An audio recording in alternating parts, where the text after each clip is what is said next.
Moses spoke to the children of Israel on the plains of Moab across the Jordan from the land that God had promised them through Abraham about what they were to do once they received the land.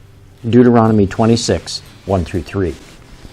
And it shall be when you come into the land which the Lord your God is giving you as an inheritance, and you possess it and dwell in it, that you shall take some of the first of all the produce of the ground which you shall bring from your land that the Lord your God is giving you, and put it in a basket, and go to the place where the Lord your God chooses to make his name abide.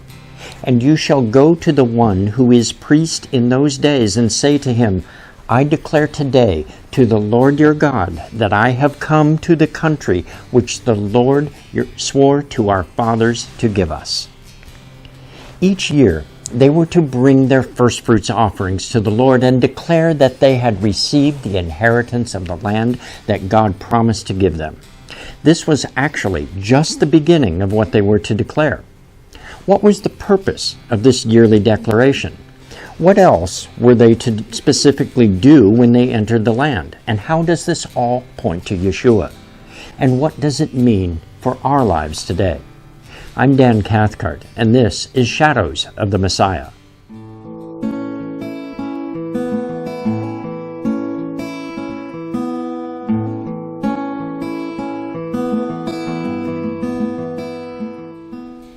This instruction to the children of Israel comes in 3 parts. The first part is that they were to bring the firstfruits of the land. The firstfruits of the land were simply an acknowledgement that all the blessings they had received, including the land as well as the fruit from the land, were from God. Deuteronomy 26, verses 9-10. He has brought us to this place and has given us this land, a land flowing with milk and honey. And now, behold, I have brought the firstfruits of the land, which you, O Lord, have given me. Then you shall set it before the Lord your God, and worship before the Lord your God. This was an occasion to worship the God who loved them and gave them good gifts. Second, they were to take their offerings to the place where God would place his name. In the teaching on the Torah portion Reah, we showed that ultimately that place was destined to be Jerusalem. But we shall see the first place that God placed his name in the promised land was on Mount Ebal, above the city of Shechem, across from Mount Gerizim. The third thing that they were to do was to make this declaration, which begins with the proclamation that the land was a gift from God. The declaration continues by reciting how God heard their voice when they were being afflicted and brought them out of Egypt with a mighty hand and an outstretched arm. Deuteronomy 26, verses 7-8. Then we cried out to the Lord God our fathers, and the Lord heard our voice and looked on our affliction and our labor and our oppression. So the Lord brought us out of Egypt with a mighty hand, and with an outstretched arm, and with great terror, and with signs and wonders. But the children of Israel weren't just to sit back and revel in all the things that God gave them, keeping the material blessings to themselves. Long before the phrase, pay it forward, became popular, God told his people to bless others as they had been blessed. Look at Deuteronomy 26, verses 11-12. So you shall rejoice in every good thing which the Lord your God has given to you and to your house, you and the Levite and the stranger who is among you, when you have finished laying aside all the tithe of your increase in the 3rd year, the year of tithing, and have given it to the Levite, the stranger, the fatherless, and the widow, so that they may eat within your gates and be filled. In fact, they couldn't complete their declaration before God until they had blessed the Levite, the stranger, the fatherless, and the widow. Look at Deuteronomy 26, verse 13.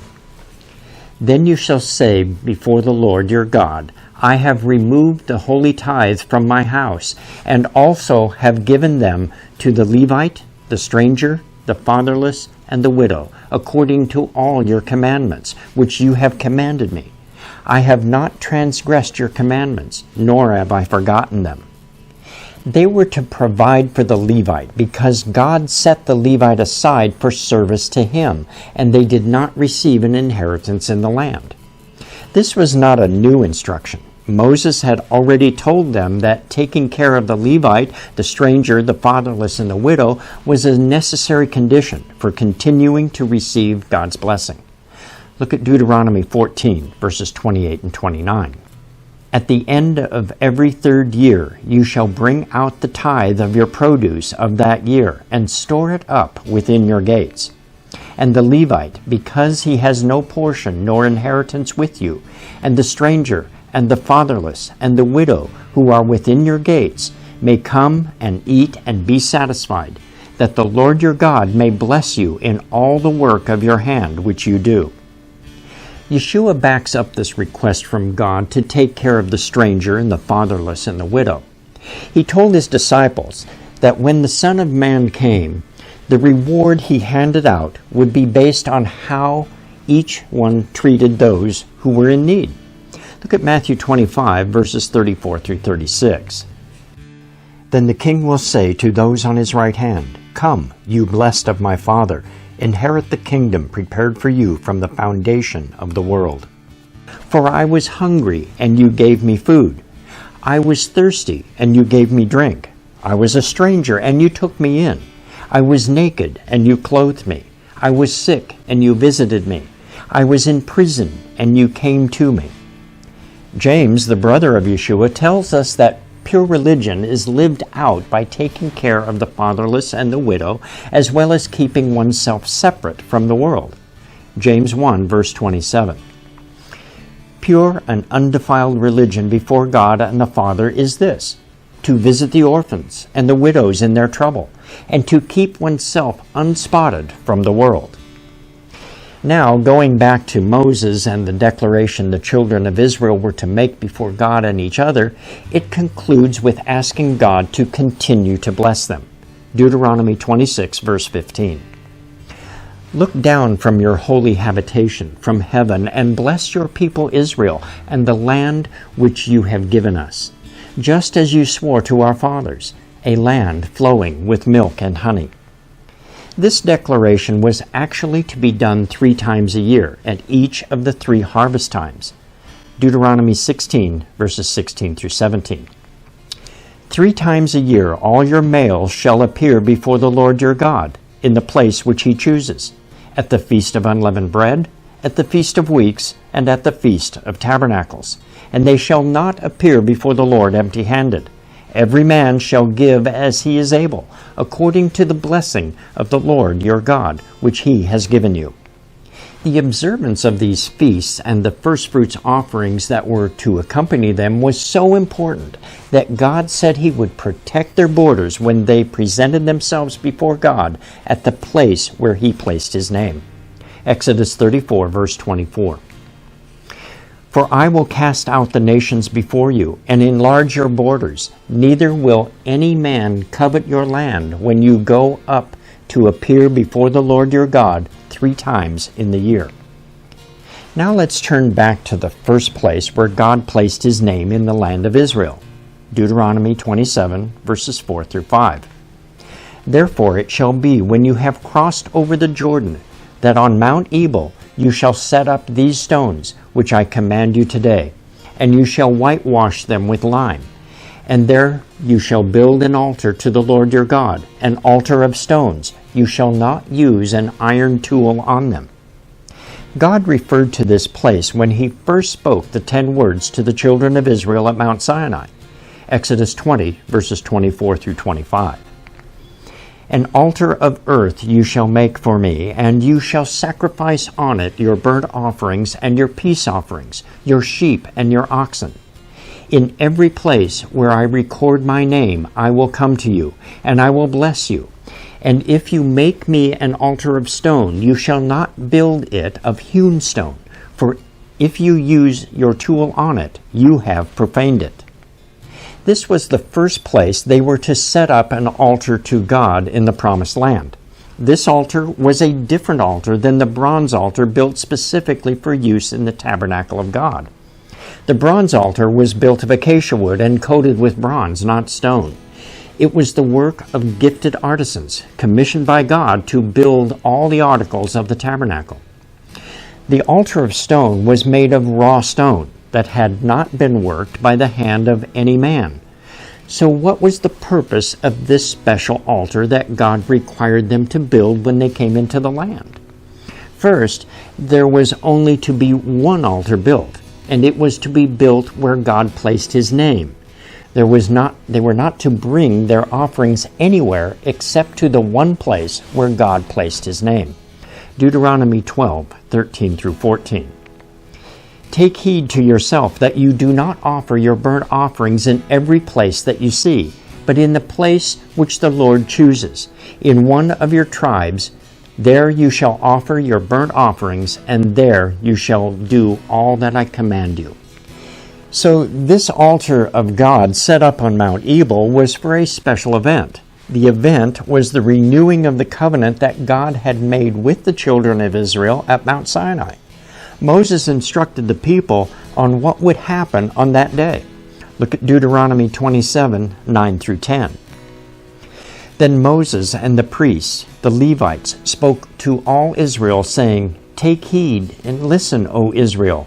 This day you have become the people of the Lord your God. Therefore you shall obey the voice of the Lord your God, and observe His commandments and His statutes, which I command you today.